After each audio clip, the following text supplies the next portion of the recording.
Nanay, kamusta na di na? Tayo laging nagkikita, miss na kita sobra.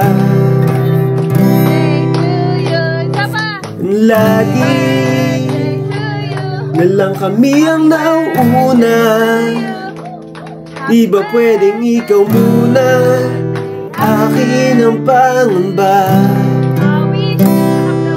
dahil ikaw ang aking mata. Sa tuwing mundo'y nag-iibang dahilan ng aking paghinga. Tagay na ang halaga mo pa ba? Ay makabali ba? Ang puso kong hinanda sa mga bagay. Dala ko ang bawat payo hanggang sa dulo. Magkalayo man tayo, Okay lang yun.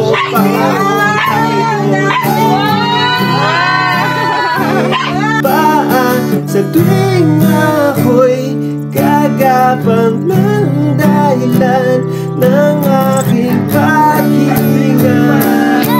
Kaya't huwag mag-alala, ipikit lang yung mata na pahinga muna, ako nang bahala. Labis pa sa labis ang yung nagawa, naitay. Pahinga muna, ako na. Lat-sarat-sara, lat-sarat-sara, lat-sarat-sarat-sara, lat-sa-lat-sa, lat-sarat-sara, lat-sarat-sara, lat-sarat-sarat-sara, lat-sa-lat-sa.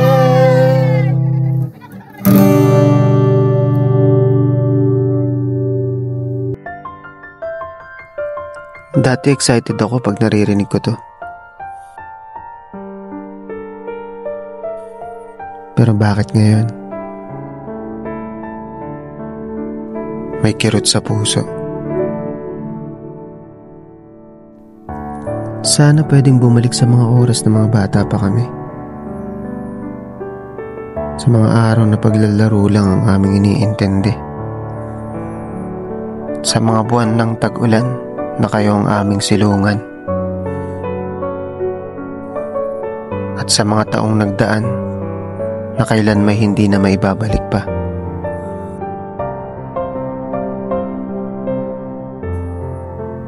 Life is a short journey. Magigising na lang tayo sa katotohanan na matatanda na sila. Kaya mahalin natin ang ating mga magulang while they are still here. Sa pagmamahal na walang hanggan, sa mga sakripisyo na di kayang tumbasan, at sa pag-aalaga mula pa sa sinapupunan. Salamat, Naitay. Sabi nila, meron daw susunod pang mga buhay. Kung meron man, kayo at kayo pa din ang pipiliin kong mga magulang.